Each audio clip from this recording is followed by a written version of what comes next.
अन्ना हजारे का भूत ना सब पे चढ़ा हुआ है। जो पत्रकार लोग हैं, जो शायद कांग्रेस पार्टी,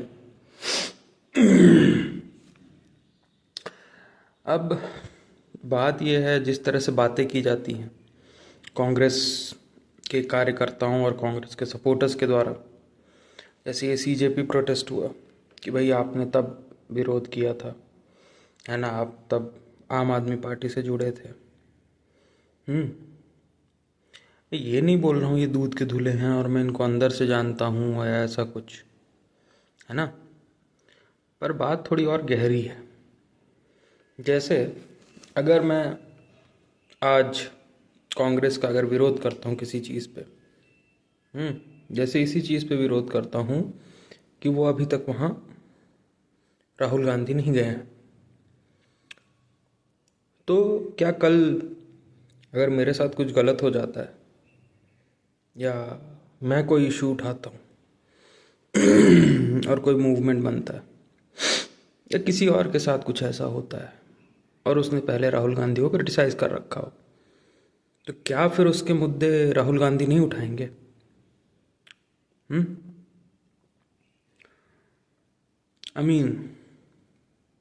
ये तो फिर बधुआ मजदूरी हुई ना, कि भाई उनके ही गुण गाते रहो।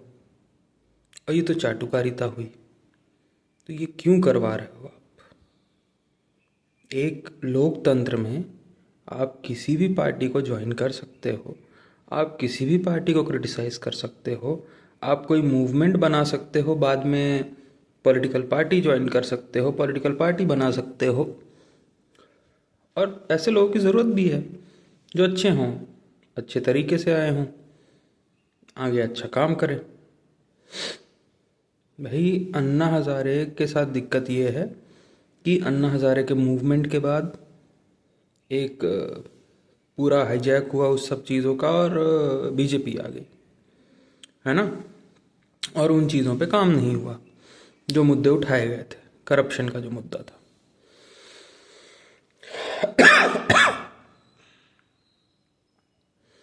और अन्ना हज़ारे उसके बाद से गायब।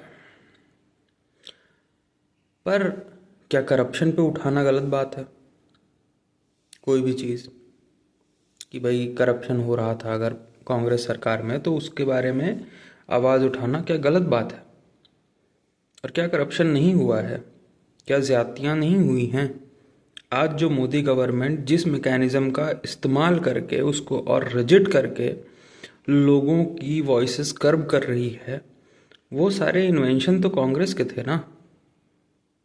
वो कांग्रेस के इन्वेंटेड और कांग्रेस के पाले हुए थे, है ना, कि साल दर साल उन्हीं को लगाया हुआ था। अब ऑब्जेक्टिवली कांग्रेस की गवर्नमेंट बीजेपी से बहुत अच्छी थी as far as citizens rights goes, और बोलने की आज़ादी और ये सब चीज़ों के लिए बहुत अच्छी थी बीजेपी से। पर इसका मतलब ये थोड़ी ना है कि वो दूध की धुली हुई थी। और इसका मतलब ये थोड़ी ना है कि अब हम प्रोटेस्ट से डरने लगे, प्रोटेस्ट करने से डरने लगे, इस पे हम 100 तरह के क्या बोलते हैं वो लगाएं। इसका एक सॉल्यूशन हो सकता है, वो सॉल्यूशन लेकिन जनता का है, वो सॉल्यूशन लेकिन ऐसे सारे लोगों का है जो अच्छी पॉलिटिक्स, अच्छी पत्रकारिता को रिप्रेजेंट करते हैं। वो ये है कि भाई आप सबको बताएं, सब तक बात ये पहुंचाएं कि आप किसी को भी मसीहा ना माने, चाहे वो अन्ना हज़ारे हों, चाहे सोनम वांगचुक हों, चाहे सीजेपी हो। कि आप किसी को मसीहा ना माने कि अब ये व्यक्ति ऐसा ऐसा है तो अब सब कुछ सही हो जाएगा। और क्या ही इसका सॉल्यूशन हो सकता है? क्योंकि एक डेमोक्रेसी बिना प्रोटेस्ट के कैसे सरवाइव करेगी, बिना ऐसी वॉइसेस के कैसे सरवाइव करेगी? और फिलहाल सबसे बड़ी जो अपोजिशन पार्टी है वो कांग्रेस ही है। तो कोई भी अगर गवर्नमेंट को अपोज करेगा तो वो तो कांग्रेस का समर्थन मांगेगा ही, और मांगना ही चाहिए। मैं तो बल्कि इस चीज़ के भी खिलाफ हूँ कि भाई जो लोग बाग चले जाते हैं और बोलते हैं कि भैया हमको इस पार्टियों का समर्थन नहीं चाहिए। अरे क्यों नहीं चाहिए आपको? आपके लिए मुद्दे अगर इम्पोर्टेंट है तो आपको पार्टियों का क्यों नहीं समर्थन चाहिए? आपका मुद्दा सॉल्व हो रहा है। अनलेस एंड अनटिल आप पर्सनल फ़ायदे के लिए ज़्यादा गए हैं वहाँ पे, या कि शायद कुछ एप्रीहेंशंस हों, क्या पता। पर मतलब मुझे तो कोई इससे प्रॉब्लम नहीं है कि अगर कोई पॉलिटिकल पार्टी किसी एक मुद्दे को रिप्रेजेंट करे। अच्छी बात है, उसका वो काम है। आई होप हम ये बात समझें कि हम किसी को भी मसीहा ना बनाएं। ये जो मुद्दा है सीजेपी का और सोनम वांगचुक का, ये सही है। बीजेपी को अकाउंटेबिलिटी लेनी चाहिए। धर्मेंद्र प्रधान को इस्तीफा देना चाहिए।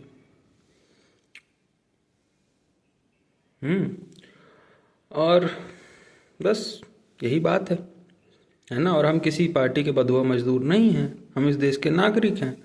और पोजीशन पार्टी जो गवर्नमेंट पार्टी है, उसका काम ये है कि वो हमारे लिए काम करे। और जो अपोजिशन पार्टी है उसका काम ये है कि अगर हमारा विरोध हो तो वो उसको रिप्रेजेंट करे। आई होप कि ये सब ये करें। और अगर नहीं करना चाहते हैं तो मौलिक रूप से तो उनको और नैतिक रूप से तो उनको इस्तीफा दे देना चाहिए अपनी अपनी जगहों से। तो धन्यवाद।